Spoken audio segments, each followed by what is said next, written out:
bonjour tout le monde, bonjour ceux qui sont ici, ceux qui sont avec nous sur YouTube, tout fidèlement. Et puis aujourd'hui, bien, on est en rouge. Alors ça veut toujours dire quelque chose de particulier parce que le rouge, on ne le porte pas très souvent. On le porte pour les saints morts martyrs. Alors, il y a du sang dans la célébration liturgique. Et puis également pour le Saint-Esprit, parce que c'est aussi l'amour. Alors le rouge, c'est le sacrifice et l'amour. Aujourd'hui, on a les deux, parce que par amour, le Seigneur va se sacrifier, puis pas à peu près. On entre dans la grande semaine sainte. Alors aujourd'hui, c'est le dimanche des rameaux et de la Passion. Et c'est pour ça qu'on est en rouge. Et la Passion cette année, c'est avec Saint Luc. Alors, Saint Luc, c'était un médecin.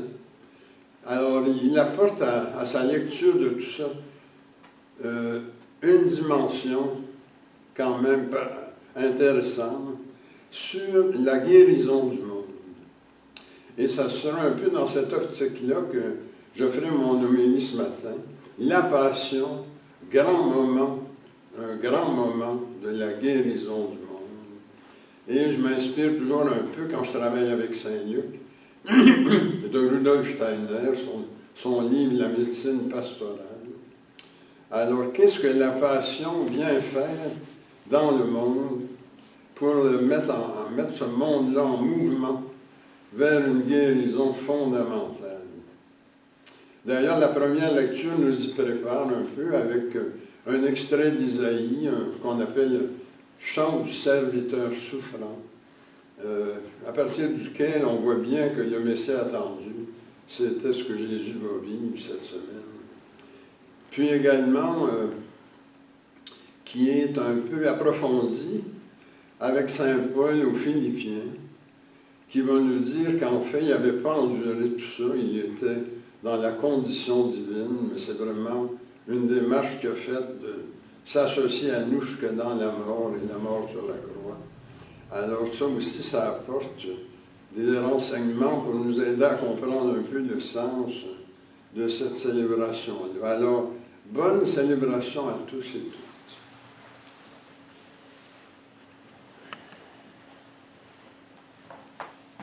Notre premier chant ce matin, c'est le numéro 11, à la page 98, versets 1, 5, 6, 7 et 16. Nous chanterons pour toi, Seigneur, tu nous as fait revivre, que ta parole dans nos cœurs à jamais nous délivre, car la merveille est sous nos yeux, au chemin de la terre, nous avons vu les pas de Dieu, partageant nos misères. Les mots de Dieu ont retenti en nos langages d'hommes, et nos voix chantent Jésus-Christ par l'Esprit qu'il nous donne. Tes bras, Seigneur, sont grands ouverts pour accueillir les pauvres, car ton amour nous est offert par ton Fils qui nous sauve. Gloire éternelle au Dieu vainqueur, au maître de l'histoire, que l'Esprit chante dans nos cœurs sa louange de gloire. Si vous voulez maintenant aller à la page 71, il y a deux parties dans la messe de ce matin, les rameaux et la Passion. Alors on commence avec les rameaux, on les bénit. les distribue et puis on les garde en main pour un premier évangile court qui décrit justement l'entrée triomphale de Jésus à Jérusalem. Et ensuite, on entre proprement dans la messe de la Passion. Alors, je vais bénir les rameaux.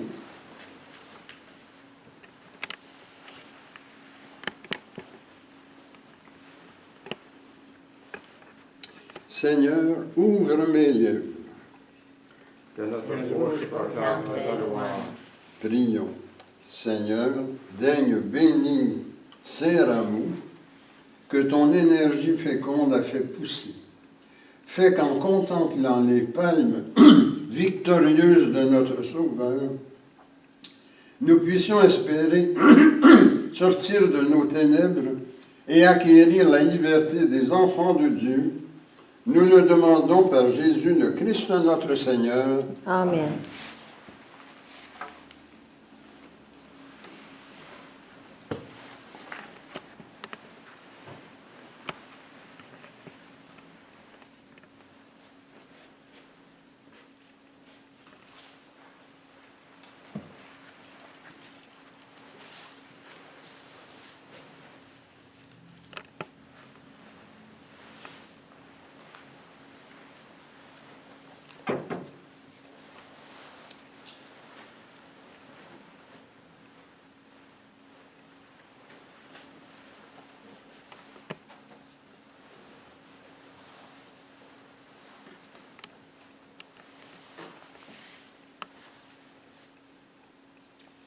Évangile de notre Seigneur Jésus-Christ, selon saint Luc.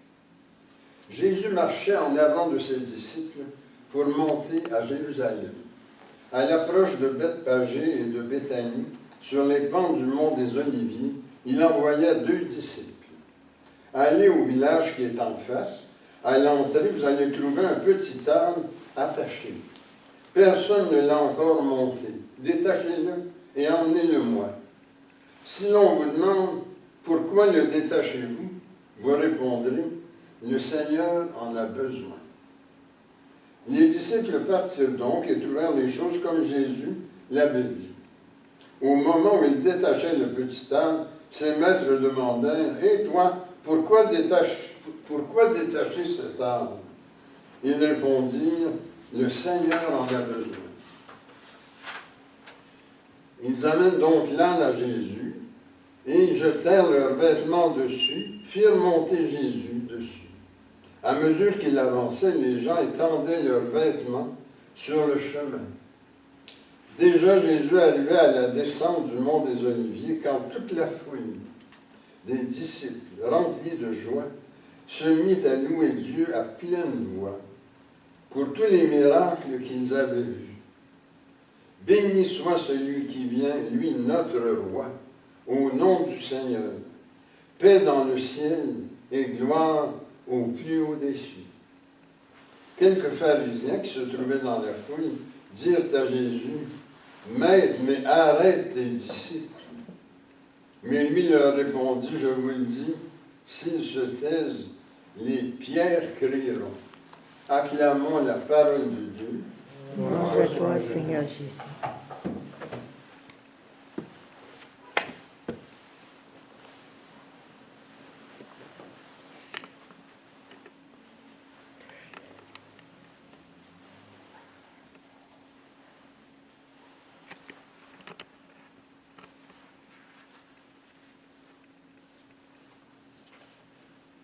Au nom du Père, du Fils et du Saint-Esprit. Amen. Prions. Tu sondes, Seigneur, les reins et les cœurs, et Tu peux lire dans nos pensées les plus secrètes. Crée en nous un cœur pur, enracine nos esprits dans ton amour, et fais-nous vivre en paix, sous l'impulsion de ton Christ. Amen. Mettons-nous dans les dispositions pour recevoir l'illumination de Dieu, et confessons-lui nos manques d'amour à son endroit et envers nos frères et sœurs. Nous avons péché contre toi, Seigneur, en pensée, en parole et en acte, parce que nous avons fait et parce que nous n'avons pas accompli. Nous ne t'avons pas aimé de tout notre cœur, et nous n'avons pas aimé notre prochain comme nous-mêmes. Pour l'amour de ton Christ, fais pitié de nous, pardonne-nous, renouvelle-nous, et fais-nous marcher dans tes voies, pour la gloire de ton nom. Amen. Que Dieu vous fasse miséricorde, qu'il vous pardonne vos péchés et vous conduise à la vie éternelle. Amen. Seigneur, prends pitié. Christ, prends pitié. Seigneur, prends pitié. Alors, allons maintenant à la collecte pour le dimanche des rameaux et de la Passion. Alors, c'est à la page 31.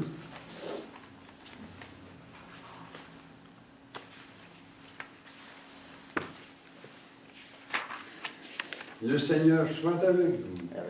Toi aussi. Prions ensemble. Le Christ a voulu épouser notre condition et l'éprouver jusque dans la mort sur la croix. Fais-nous t'en supplions, Seigneur, qu'en commémorant sa passion, nous ayons part à sa résurrection.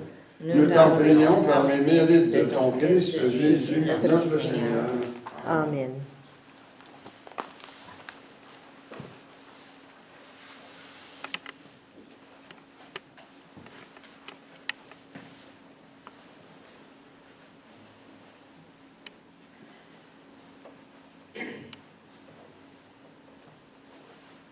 Dieu utilise d'Isaïe. Dieu, mon Seigneur, m'a donné la langue de l'homme. Il se laisse instruire pour que je sache à mon tour réconforter celui qui en peut plus. La parole me réveille chaque matin. Chaque matin, elle me réveille. Pour que j'écoute comme celui que je suis, qui se laisse instruire.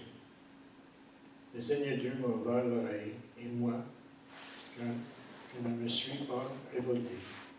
Je ne me suis pas dérobé. J'ai présenté mon dos à ceux qui me frappaient, et mes joues à celui qui m'arrachait la barbe. Je n'ai pas protégé mon visage des outrages et des crachats. Le Seigneur Dieu vient à mon secours. C'est pourquoi je ne suis pas atteint par les outrages. C'est pourquoi j'ai rendu mon visage dur comme pierre. Je sais que je ne serai pas confondu. Parole du Seigneur. Nous rendons gloire à Dieu.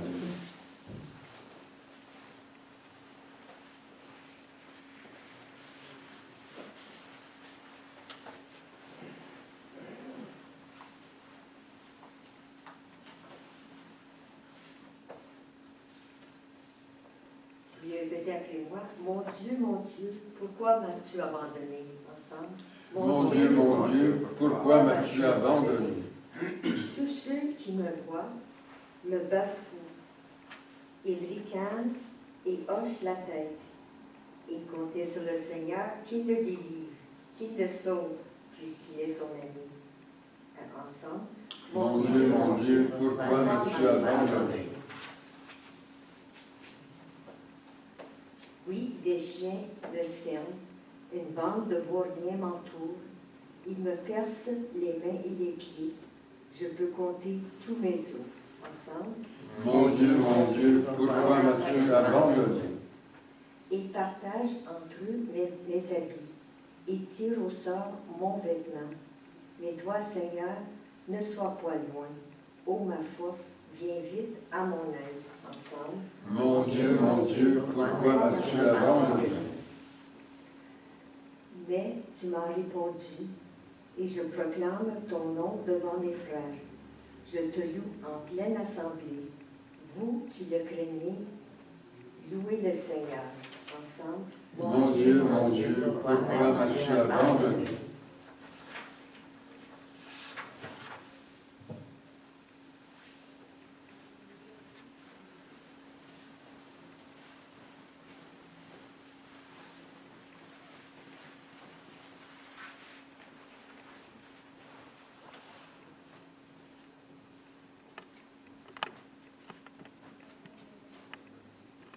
Lecture de la lettre de Saint Paul apôtre aux Philippiens.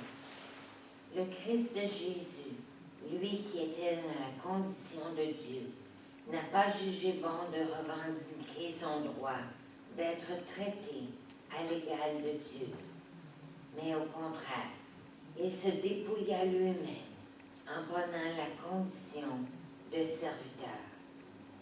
Devenu semblable aux hommes et reconnu comme un homme à son comportement, il s'est abaissé lui-même en devenant obéissant jusqu'à mourir et à mourir sur une croix. C'est pourquoi Dieu l'a élevé au-dessus de tout. Il lui a conféré le nom qui surpasse tous les noms, afin qu'au nom de Jésus, aux cieux, sur terre et dans l'abîme, tout être vivant tombe à genoux et que toute langue proclame: Jésus-Christ est le Seigneur, pour la gloire de Dieu le Père. Parole du Seigneur. Nous Nous rendons rendons gloire gloire à à Dieu. Dieu.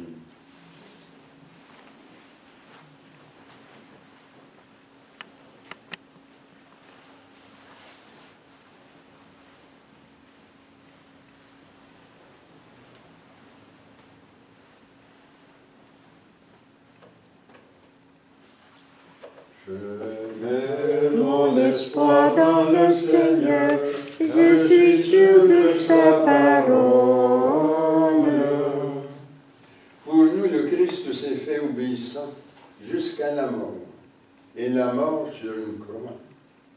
Voilà pourquoi Dieu l'a élevé souverainement. Il lui a donné le nom qui est au-dessus de tout nom. Je mets mon espoir dans le Seigneur, je suis sûr de sa parole. Le Seigneur soit avec vous. Et avec toi aussi. Extrait de la Passion de notre Seigneur Jésus-Christ, selon saint Luc. Louange à toi, Seigneur Jésus. Les chefs des prêtres et les scribes emmenèrent Jésus chez Pilate. Ils se mirent alors à l'accuser. Nous avons trouvé cet homme en train de semer le désordre dans notre nation. Il empêche de payer l'impôt à l'empereur et se dit roi Messie.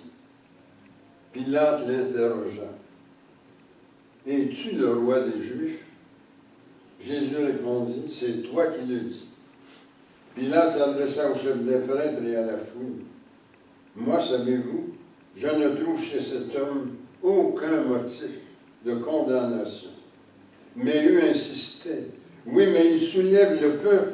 Il enseigne dans tout le pays des Juifs, à partir de la Galilée jusqu'ici.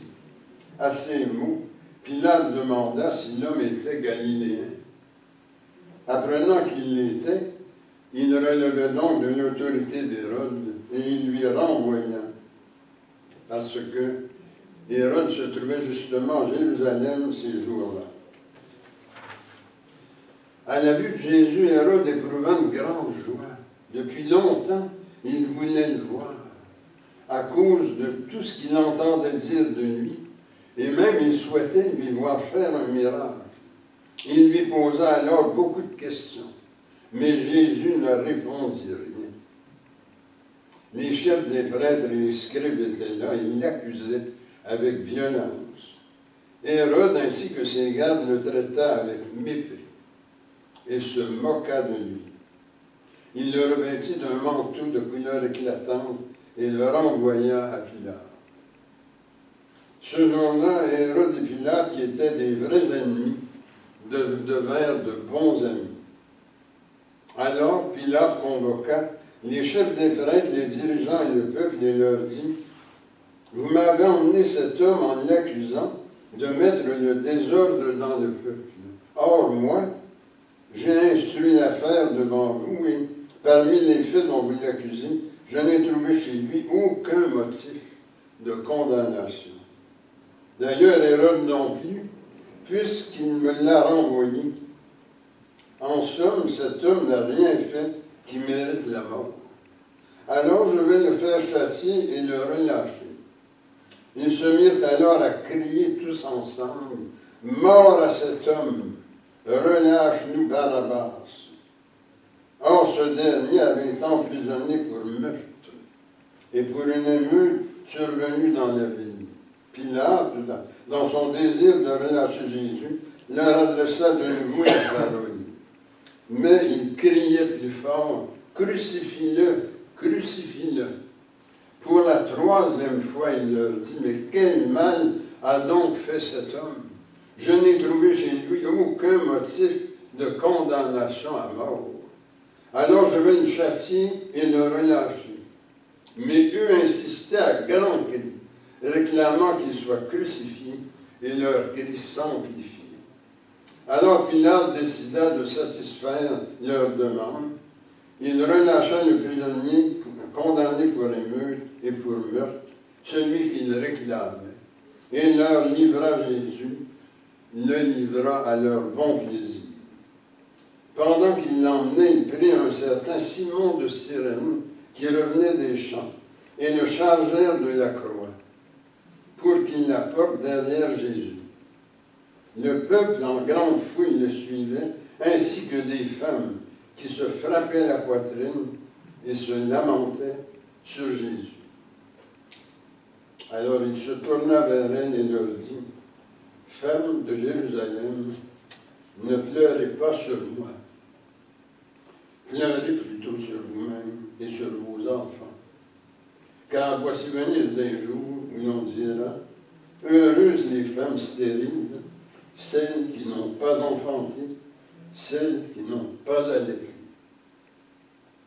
Alors on dira aux montagnes, tombez sur nous, et aux collines, cachez-nous. Car si l'on traite ainsi l'arbre vert, que deviendra l'arbre sec? » On emmena encore avec Jésus 2 autres, des malfaiteurs, pour les exécuter. Lorsqu'on fut arrivé au lieu dit du crâne ou calvaire, on mit Jésus en croix avec les 2 malfaiteurs, l'un à gauche et l'autre à droite. Jésus disait, « Père, pardonne-leur parce qu'ils ne savent pas ce qu'ils font. » Ils partagèrent ses vêtements et les tirèrent au sort. Le peuple était là à regarder. Les chefs ricanaient en disant, « Il en a sauvé d'autres qu'il se sauve lui-même, s'il est le Messie de Dieu. » Les soldats aussi se moquaient de lui. S'approchant pour lui donner de la boisson vinaigrée, il lui disait, « Si tu es le roi des Juifs, sauve-toi toi-même. » Une inscription était placée au-dessus de sa tête, « Celui-ci est le roi des Juifs. » Un des malfaiteurs suspendu à la croix l'injuriait. « N'es-tu pas le Messie, sauve-toi toi-même et nous avec. » Mais l'autre lui fit de vives reproches. « Tu n'as donc aucune crainte de Dieu, tu es pourtant un condamné, toi. Et puis pour nous, c'est juste après ce qu'on a fait. Nous avons ce que nous méritons, mais lui, il n'a rien fait de mal. » Et il disait, « Jésus, souviens-toi de moi, quand tu viendras inaugurer ton règne. » Alors Jésus lui répondit, « Amen, je te le dis, aujourd'hui même avec moi, tu seras dans le paradis. » Il était déjà presque midi, l'obscurité se fit dans tout le pays jusqu'à 3 heures, car le soleil s'était couché. Le rideau du temple se déchira par le milieu. Alors Jésus poussa un grand cri, « Père, entre tes mains, je remets mon esprit. » Et après cela, il expira.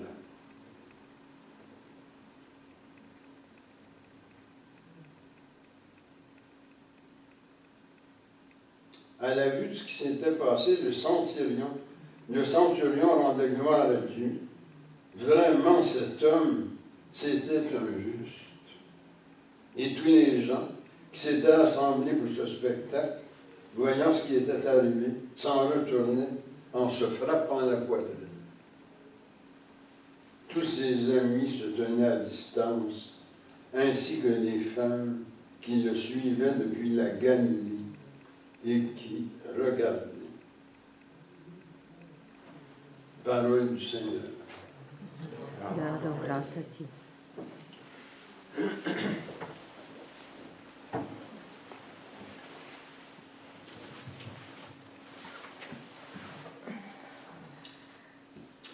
Alors, vous savez, quand on lit la Passion selon Saint Luc, c'est très émouvant.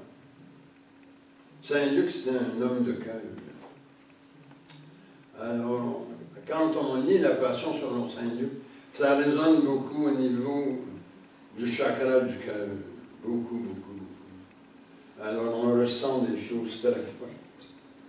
C'est pour ça qu'il décrit tout ça en médecin, en soignant, en personne compatissante, près des gens.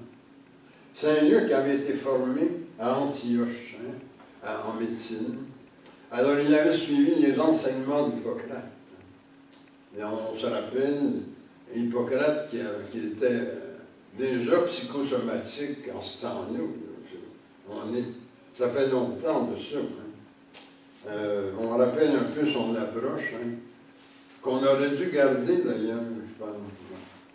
C'est que le malade devait incuber toute la nuit dans le temple, quand il venait se faire soigner par Hippocrate. Hippocrate ne le voyait pas tant qu'il n'avait pas passé la nuit dans le temple à méditer. Et le but était que, par cette incubation, cette démarche spirituelle, il devait faire des insights, le malade, sur lui-même, sur sa vie. Et puis c'est juste après ça qu'il le voyait, pour le soigner. Alors, de toutes sortes de façons, avec les plantes, l'alimentation, etc. C'est un vrai naturopathe, Hippocrate. Alors, il le soignait selon deux lois, qui ont resté d'ailleurs. La loi des contraires, qui ont donné naissance à la médecine qu'on appelle allopathique, qui est la médecine conventionnelle, et la loi des semblables, qu'on appelle l'homéopathie. C'est Hippocrate qui a donné ces deux lois-là. Et puis, finalement, le troisième élément, c'est la nature est une guérisseuse, qu'on dit en latin vis medicatrix naturae, le pouvoir médical de la nature. C'est pour ça qu'il utilisait des moyens naturels. Alors, Saint Luc, c'est quelqu'un qui voit la maladie comme quelque chose d'intime. C'est qui touche la personne dans ses trois corps. Le corps physique, psychologique, spirituel. Et puis qui place la maladie au cœur de la vulnérabilité de la personne. C'est pour ça qu'on l'appelle l'évangéliste de la compassion et de la miséricorde. Alors, on trouve dans son évangile l'enfant prodigue, le bon samaritain, le bon larron. On trouve ça chez lui. Parce que pour lui, Jésus vient guérir le monde.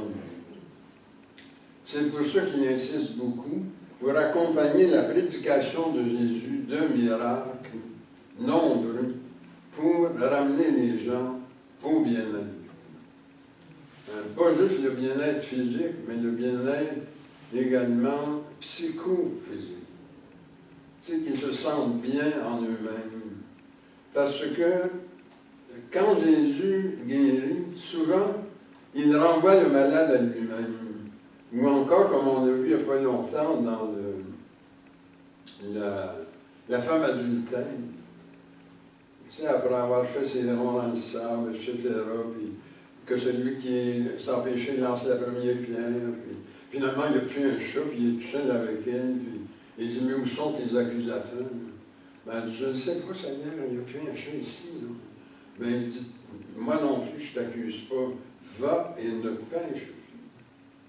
Vous voyez? Alors, il la renvoie à elle-même, à sa vie, à ses choix de vie. Tout ça, pour Saint Luc, fait partie de la démarche de soigner, de guérir.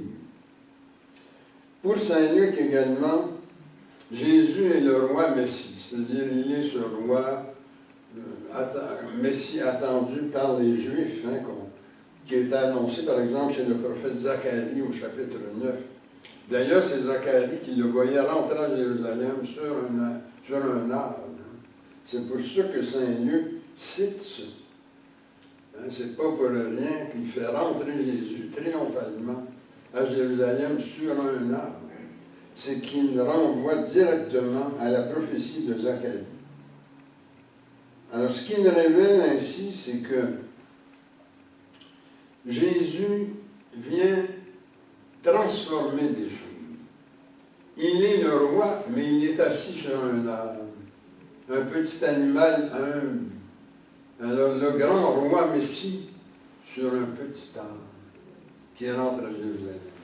Et ça fait partie de la technique de Saint Luc.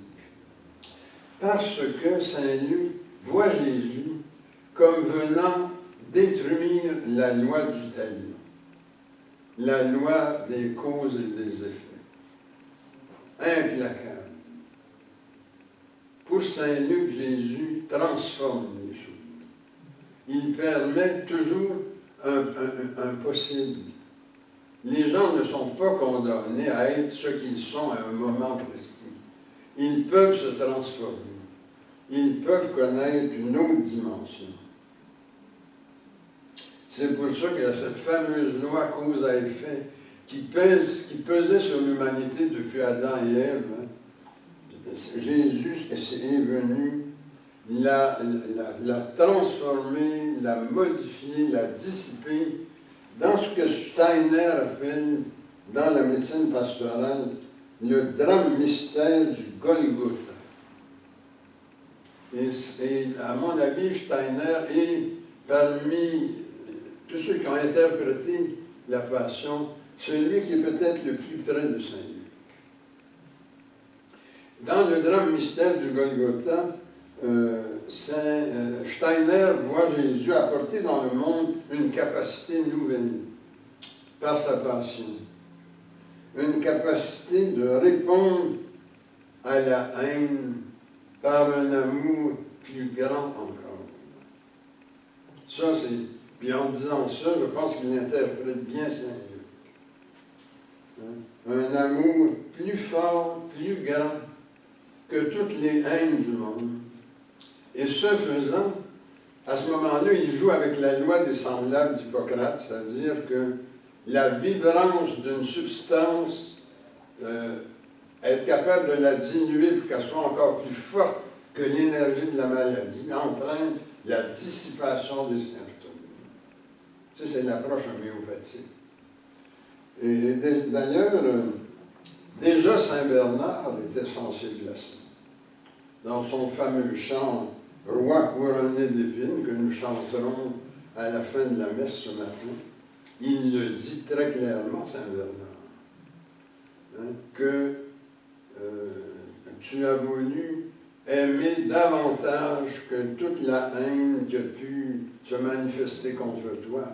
Tu l'as dissipé.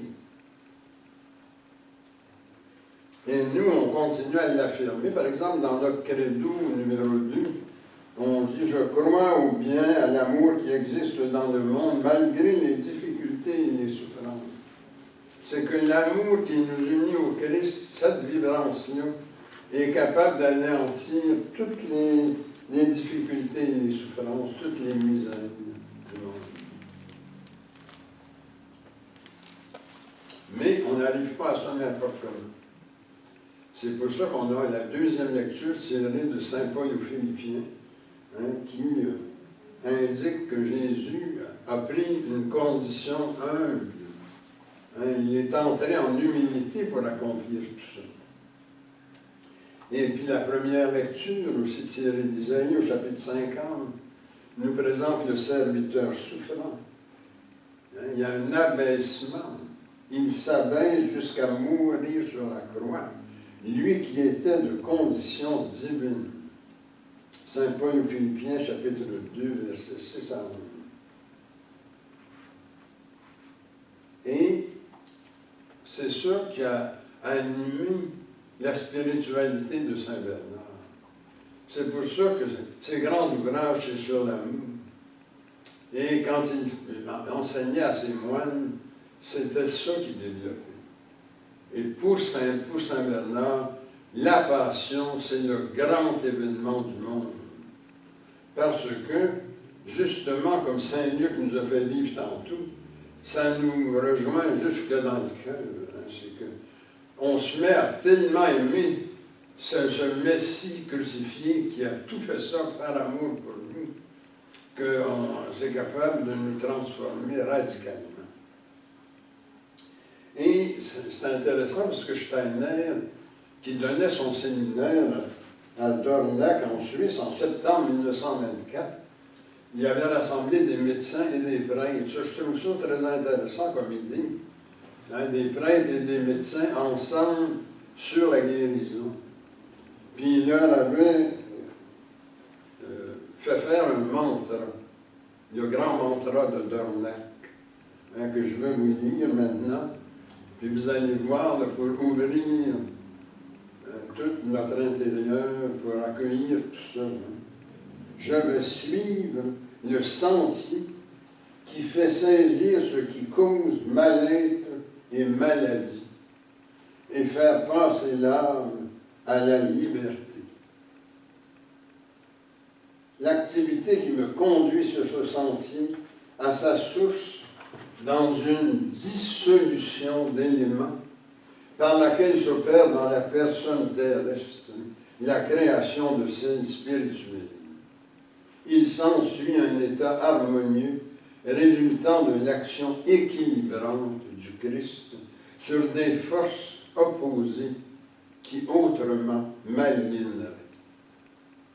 Et ça, pour comprendre la finale du mantra, il faut comprendre un peu les grands principes de la médecine anthroposophique, hein, qui a été développée par Steiner.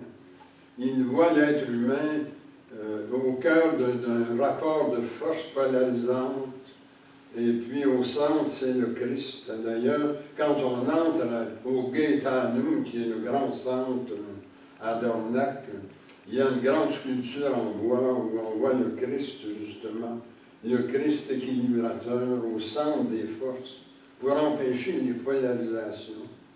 Alors, je ne vais pas plus loin, il y a toute une approche médicale là-dessus. Là. Il y a une force qui mène vers la dispersion, vers la perte des repères, tandis que l'autre force est très accusante, très rationalisante, qui mène à des duretés, hein, des maladies de dureté, comme des déformations liées à l'arthrite, au rhumatisme et tout ça. Et puis, l'être humain, dans le fond, serait comme à la merci de ces forces-là. Et de se rattacher au Christ, ben, il crée de l'harmonie là-dedans. C'est sûr que le mantra voulait faire vivre aux médecins et aux prêtres ensemble, pour qu'ils puissent en discuter après. Alors, le mystère du Golgotha brise la chaîne des causalités. C'est ça qui est, selon Steiner, au cœur de la passion selon Saint Luc. C'est un don gratuit qui nous est fait, hein, à travers le Christ. Hein, la loi implacable du talion est changée en un réseau de possibilités régi par l'amour et la compassion.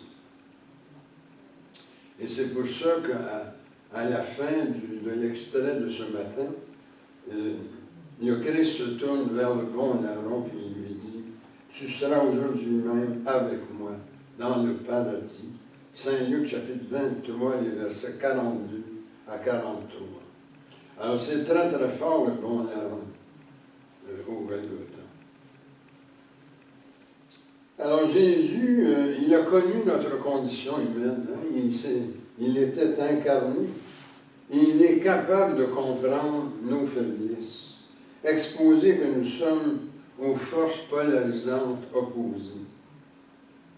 Alors avec son aide, avec sa grâce, nous pouvons nous transformer en mieux et espérer la vie abondante promise par Dieu, que j'ai rappelé au début du carême, oui, ce fameux chapitre 29 de Jérémie, hein, le verset 11, « Je veux que vous soyez prospères, que vous ayez un bel avenir et de l'espoir. » C'est ça ce que Dieu veut pour nous. Et dans les événements de la Passion, c'est le grand moment où vient s'accomplir ça. C'est pour ça que la messe d'aujourd'hui a commencé par l'entrée triomphale du Christ à Jérusalem. C'est que les gens qui l'ont vu faire, libérer les gens de leur maladie, de leur oppression, ont été transportés de joie de le voir rentrer à Jérusalem, parce qu'il faut se remettre en contexte. Jésus part de la Galilée, puis il fait des arrêts tout le long de son parcours, et il guérit, il libère, il chasse le mauvais. Et alors les gens en ont été témoins. Puis ensuite, ils l'ont vu ressusciter Lazare aussi. Alors quand il rentre à Jérusalem, c'est un émerveillement sans nom que les gens vivent. Malheureusement, le pouvoir du Sanhédrin vient opposer une force contraire à tout ça. Puis malheureusement, quand le procès se fait, parce que le procès s'est fait dehors, sur les marches du palais, alors les gens, c'était comme on dit, c'était une assemblée laudée par le Sanhédrin, et les gens qui étaient là ont crié plus fort que les disciples de Jésus, notamment de nombreuses femmes. Et ça, Saint Luc est très particulier là-dessus pour montrer l'importance des femmes autour de Jésus. D'ailleurs, c'est aux femmes qu'il s'est montré d'abord comme ressuscité. C'est les femmes qui l'ont embaumé, qui l'ont mise au tombeau. C'est les femmes qui, l'ayant vu ressuscité, glorieux, sont allées annoncer sa résurrection aux apôtres, même quand les apôtres avaient de la misère à le croire. Ils disaient, les femmes sont venues, puis ils ont dit qu'ils l'ont vraiment. Sauf que c'était vrai, parce que Jésus s'est manifesté ensuite sur le bord du lac de Galilée, et tout ça. Il y en a beaucoup d'autres. Là, ils l'ont vu, les apôtres. C'est quand il est apparu, puis il est en train de se faire à souper avec des poissons, et tout ça. Puis il a dit, hey, mes petits enfants, que vous êtes en train de faire? Et là, ils ont dit, mais mon Dieu, c'est le Seigneur, ça a-tu de la vie? Il était vraiment ressuscité. Mais Saint Luc souligne ça. C'est pour ça qu'elles étaient nombreuses, les femmes, à se frapper la poitrine. C'est dans le sens que c'est épouvantable ce qu'on est en train de lui faire. Un homme qui a été si bon pour le peuple, finalement.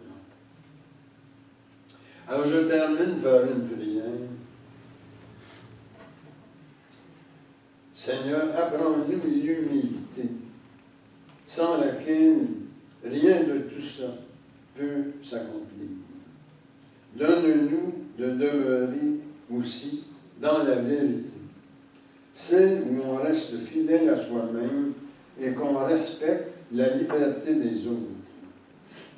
En cette semaine sainte où nous rappelons la mort et la résurrection de ton Christ, fais-nous saisir l'ampleur de l'amour qui l'a conduit à donner sa vie pour le salut du monde. Amen. Au nom du Père et du Fils et du Saint-Esprit. Amen.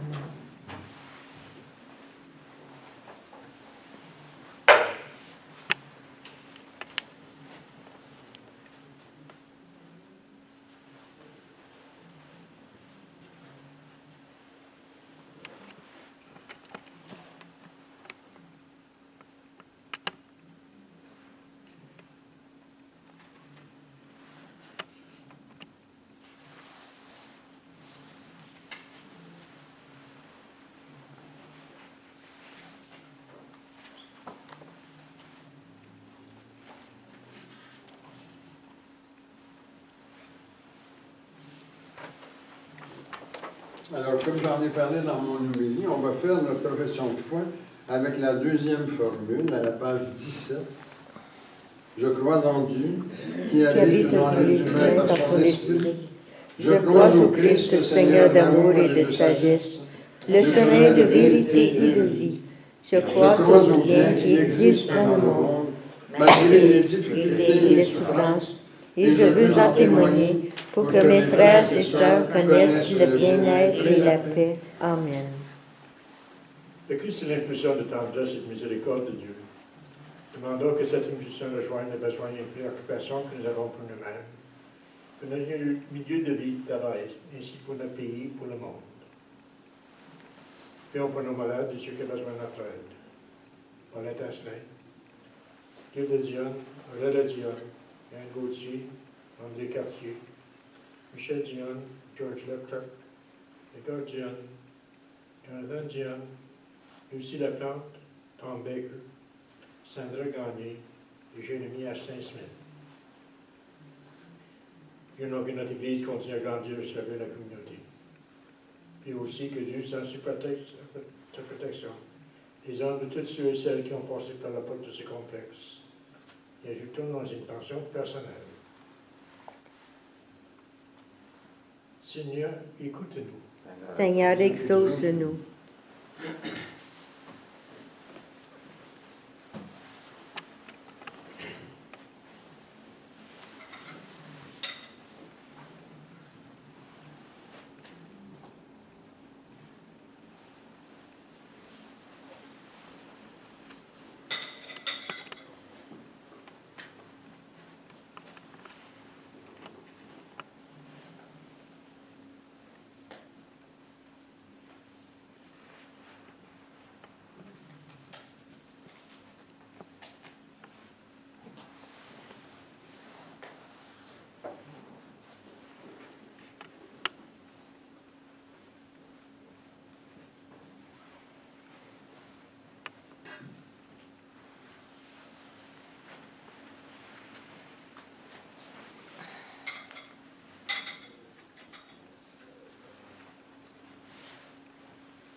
Tu es béni, Dieu de l'univers, toi qui nous donnes ce pain, fruit de la terre et du travail humain. Nous te le présentons, il deviendra pain de vie.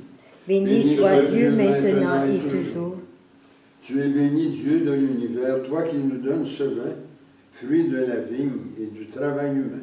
Nous te le présentons, il deviendra vin du royaume éternel. Béni soit Dieu maintenant et toujours.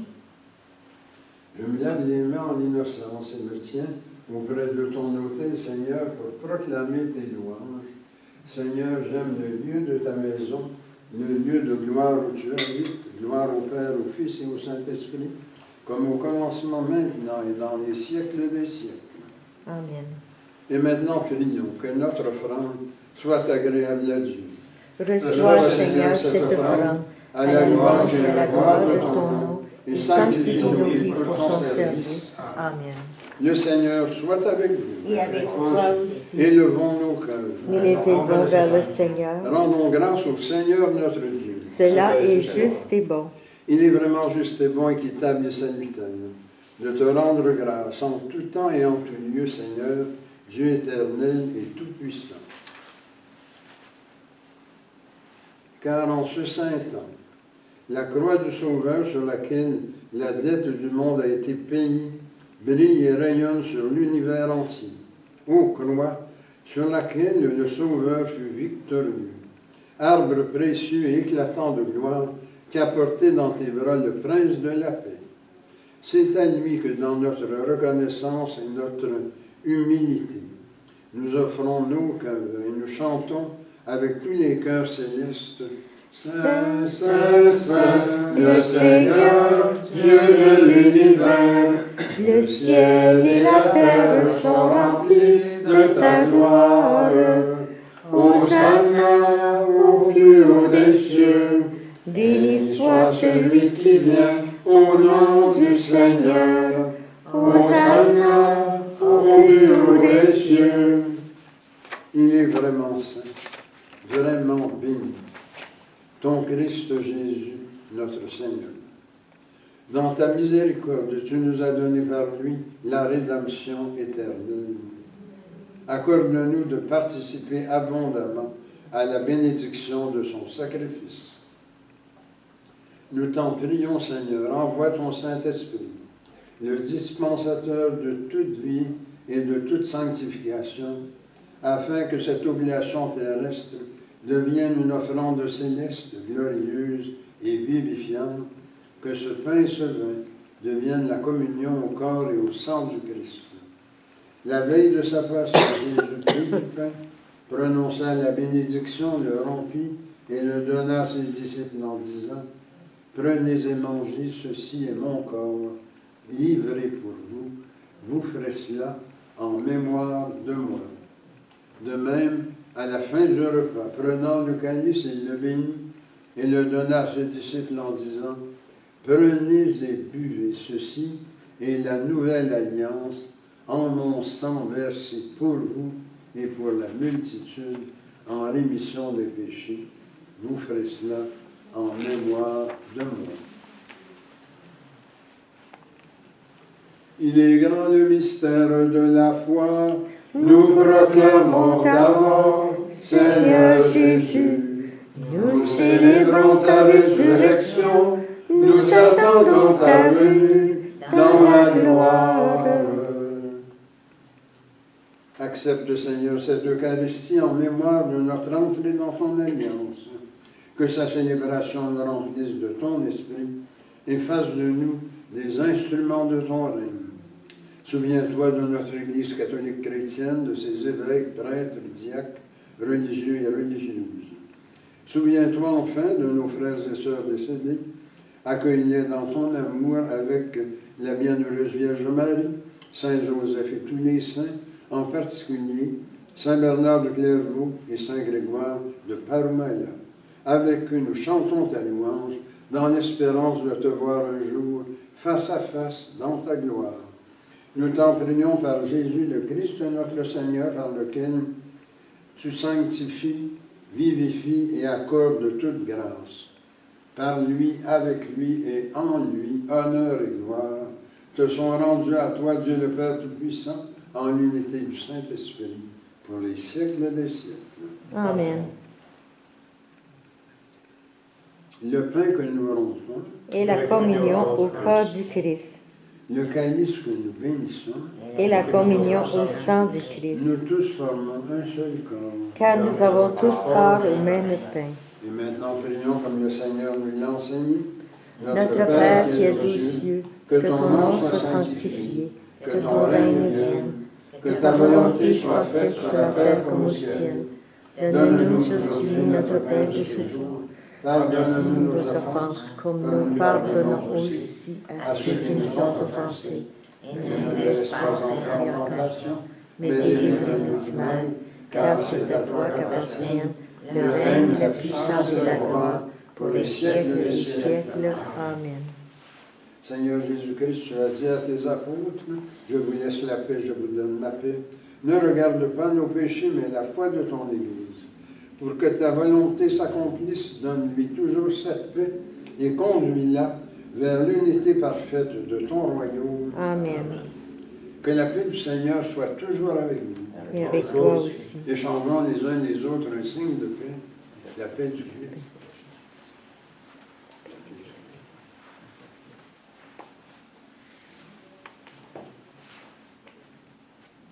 Agneau de Dieu qui enlève le péché du monde, prends pitié de nous. Agneau de Dieu qui enlève le péché du monde, prends pitié de nous. Agneau de Dieu qui enlève le péché du monde, donne-nous maintenant, prions pour nous préparer à la communion. Seigneur Jésus-Christ, tu as donné la vie au monde en mourant pour lui. Délivre-moi par ton corps et ton sang ici présent de tout ce qui en moi fait obstacle à la réception de ta lumière. Fais-moi la grâce de m'attacher toujours à tes commandements et ne permets pas que je sois jamais séparé de toi. Amen. Voici l'agneau de Dieu, voici celui qui enlève le péché du monde. Seigneur, je ne suis pas digne de te recevoir, mais dis seulement une parole et je serai guéri. Ma chair, dit le Seigneur, est une vraie nourriture, et mon sang un vrai breuvage. Qui mange ma chair et boit mon sang demeure en moi et moi en lui.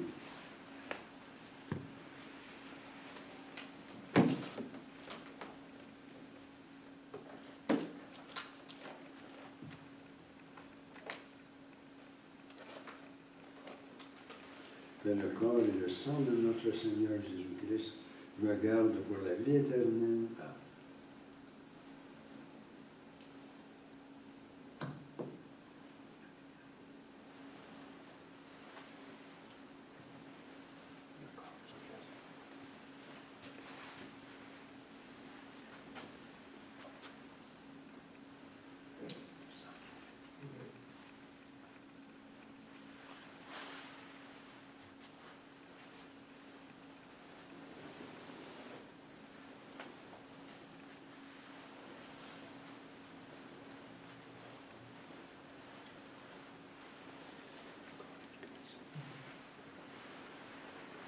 Le sang du Christ.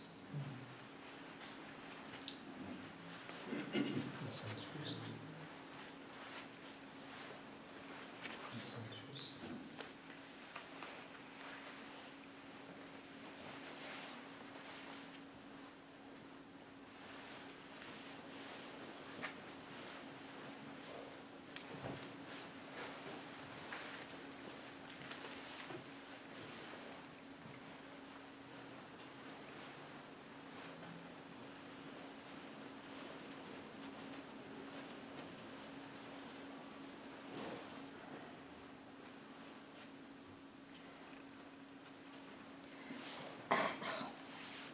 Le chant numéro 22, le chant numéro 19 à la page 108.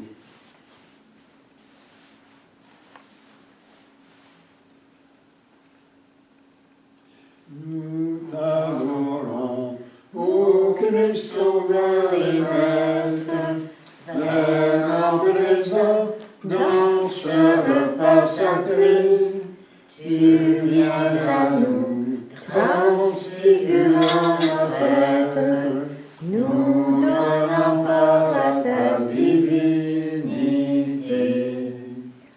En cet instant, Seigneur, nos cœurs débordent de gratitude et d'un bonheur parfait.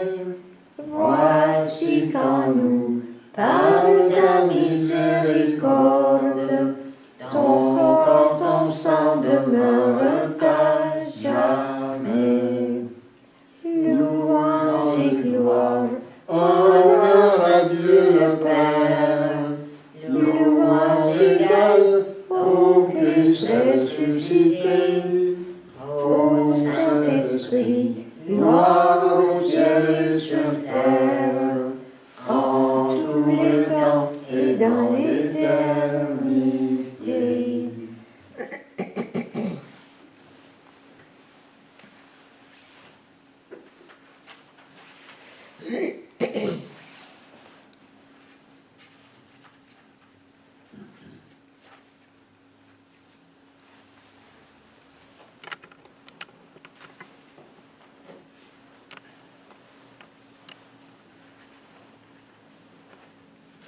Le Seigneur soit avec vous. Et avec toi aussi. Prions.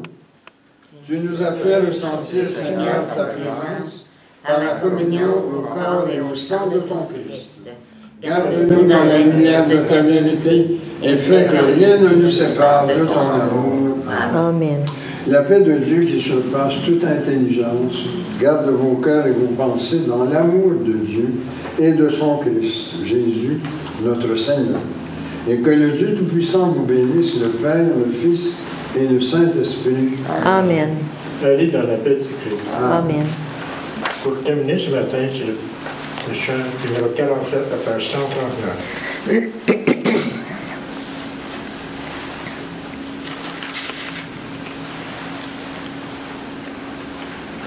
Roi couvert de blessures, mourant pour nous pécheurs, tu souffres sans murmure, la honte et la douleur, de la splendeur divine, plus rien ne reste en toi. Roi couronné d'épines, cloué sur la croix. Tu dois quitter la vie, de tous abandonner. Quand vient ton agonie, Dieu semble s'éloigner. Mais au moment suprême, vers lui jetant un cri, tu veux dans ses merveilles remettre ton esprit. Dois-tu vraiment connaître le fond de la douleur, toi qui venais pour être le grand libérateur? Tu veux porter nos peines, souffrir jusqu'à la mort, répondre à tant de haine, par plus d'amour encore. Mais ton cruel martyre prépare un jour nouveau, ta gloire et ton empire auprès du Dieu très haut. Vers toi dans la lumière, tu veux nous attirer, tu veux conduire au Père tout ce qu'il t'a donné.